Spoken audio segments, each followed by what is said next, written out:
শুভ সকাল বন্ধুরা, কেমন আছো তোমরা সবাই? আশা করি তোমরা সবাই খুব ভালো আছো। আমিও ভালো আছি। আমি রিয়া, আমার চ্যানেলে নতুন আরও একটি ভিডিওর সাথে তোমাদের জানাই স্বাগত। তো দেখো, সকালবেলা ওদিকে মার সাথে কিছু একটা নিয়ে যাই হোক আলোচনা করছিলাম। তো ওদিকে মার সাথে কথা বলতে বলতে আমি এদিকে ঠাকুরের বাসনটাকে মেজে নিলাম। তো চলো, তারপর সারাদিন কি করি না করি টুকটুক করে সেটাই তোমাদের সাথে শেয়ার করব। দেখতে থাকো তোমরা পুরো ভিডিওটা, আশা করছি তোমাদের ভালো লাগবে। তো দেখো, ওদিকে কিছু জামা কাপড় ছিল, সেগুলোকে আগে কেচে নিলাম। কেচে নিয়ে চলে এসেছি ছাদে সেগুলোকে মেলতে। তো চলো জামা কাপড়গুলোকে আগে এখানে মেলে দিই। আজকে যেহেতু ছেলের স্কুল ছিল না, তো সেজন্য ছেলের স্কুল থাকলে সেদিনকার সকালটা শুরু হয় একভাবে, স্কুল না থাকলে শুরু হয় একভাবে। কেননা সেদিনকে একটা চিন্তা থাকে যে ছেলের টিফিন বানাতে হবে, ছেলেকে ডাকতে হবে। তো আজকে তো যেহেতু সেই ব্যাপারটা ছিল না, তো আস্তে আস্তে কাজ করছিলাম। তো জামা কাপড়গুলোকে মেলে নিয়ে তারপর ওদিকে বাসি ঘরটাও ঝাড় দিয়েছিলাম না এখনো, তারপর ওদিকে যাবো ঘরটাকে ঝাড় দিতে।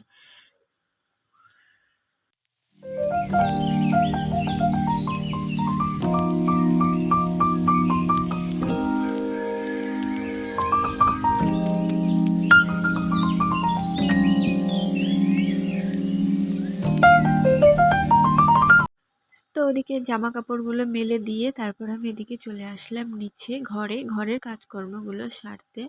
তো দেখো, বিছানাটাকে আমি এবার আগে তুলে নেব। বিছানাটা যদি টান টান থাকে না, তাহলে কিন্তু ঘরটাকে একটু অন্যরকমই লাগে, তাই না? ঘরের সৌন্দর্যটা কিন্তু অনেকটা বিছানার ওপরেই থাকে। ঘর যেমনই হোক না কেন, ঘরের বিছানাটা যদি টান টান থাকে না, তাহলে কিন্তু ঘরটা একটু ভালো লাগে।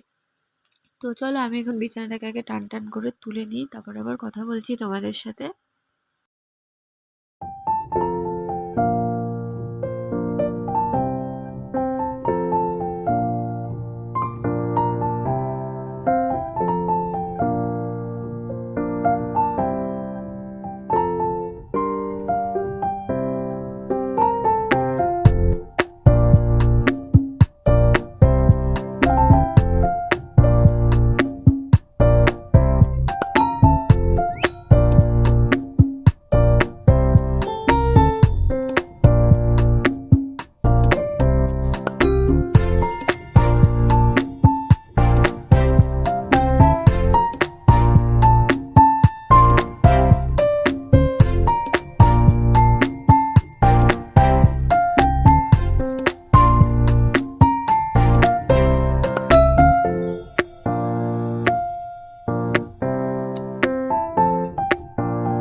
তো দেখো, ওদিকে বিছানা গাছা তুলে এদিকে আমি চলে আসলাম ঘরটা ঝাড় দিতে।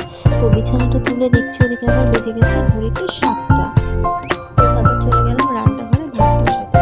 তো ভাতটা ওদিকে হতে থাক, ভাতটা বসিয়ে দিয়ে আমি চলে আসলাম ঘরটা ঝাড় দিতে। ঘরটা ঝাড় দিয়ে তারপরে হচ্ছে যাবো রান্নাঘরে। মা ওদিকে তরকারি বানাচ্ছিল। তো মাকে বললাম যে তুমি তরকারিগুলো বানাতে থাকো, আমি ঘরটাকে ঝাড় দিয়ে নিই। তো দেখো, এদিকে ঘরটা ঝাড়টা দিয়ে চলে গেছিলাম রান্নাঘরে। মার দিকে তরকারি বানানো হয়ে গেছে, বসিয়ে দিয়েছিলাম তরকারি। তো এটা ছিল মায়া মাছের চচ্চড়ি শুক্তো। তো প্রথম থেকে তোমাদেরকে কিছুই দেখাতে পারিনি, কি বলতো, সকালবেলাটায় এত হুটোপাটা এত তাড়াহুড়ো থাকে না, সেজন্য সেভাবে কিছুই তোমাদের সাথে শেয়ার করতে পারি না। তো যেটুকু পারি তোমাদেরকে দেখানোর চেষ্টা করি। তো দেখো, ওদিকে আমার মাছ চচ্চড়িটা হয়ে গেছিলো আর শুক্তোটা ওদিকে হচ্ছিল। তারপর ওকে ভাত দিয়ে ওর টিফিনটা কিন্তু আমি এদিকে রেডি করে নিয়েছিলাম। দেরি হয়ে যাচ্ছিল, 9টা বেজে গেছিলো। ও আবার বেরোবে ডিউটিতে। তো দেখো, ওকে টিফিনটা দিয়ে দিলাম, ও তারপর বেরিয়ে গেল। তো চলো, তারপর এদিকে তোমাদেরকে রান্না বান্নাগুলো দেখিয়ে দিই আজকে কি কি রান্না করেছিলাম। সকালে তো কিছুই দেখাতে পারিনি, ওই জাস্ট একটু মাছটা নামিয়েছিলাম আর এই তরকারিটা ফুটছিল সজনে ডাঁটা আলু টালু দিয়ে সেটা। তো দেখো ওদিকে করেছিলাম ডাল, নিম পাতা ভাজা, সজনে ডাঁটা শুক্তো মতো একটা তরকারি করেছিলাম, আর করেছিলাম ওই মায়া মাছের আলু দিয়ে বেগুন দিয়ে সব কিছু দিয়ে একটা চচ্চড়ি মতো। তো আমি যখন ওদিকে রান্না করছিলাম ছেলেকে বলেছিলাম তুই একটু ড্রয়িং করতে বস, যেহেতু ওর এখন স্কুলটা বন্ধ, তো ওদিকে দৌড়াদৌড়ি করবে হুটোপাটা করবে, সেই জন্য ওকে বললাম তুই ড্রয়িংটা কর। তো আমি ওদিকে রান্না করতে করতে আবার ঘরে এসে দেখি ওর ড্রয়িং করা কমপ্লিট হয়ে গেছে, ওদিকে আমার রান্নাও কমপ্লিট হয়ে গেছিলো। তো এসে ওর বই খাতাটাকে আমি এদিকে গুছিয়ে নিলাম, ওখানে বইয়ের টেবিলটা থাকে তো সেগুলো গুছিয়ে আমি ওখানে রেখে দিলাম। আর ওই যে মা বাইরে কি একটা বলছিল তাই মার সাথে হাসছিলাম।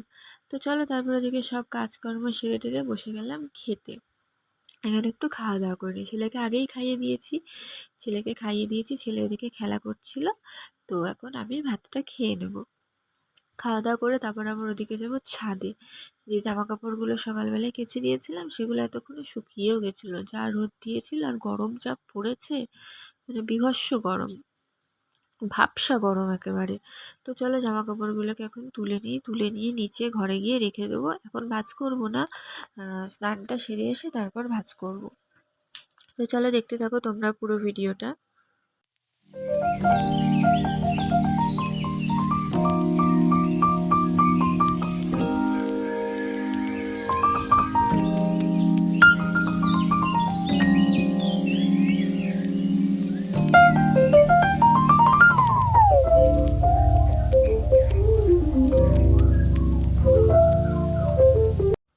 তো দেখো ওদিকে জামা কাপড়গুলোকে রেখে দেওয়ার পরে আমি ওদিকে চলে গেছিলাম স্নান করতে।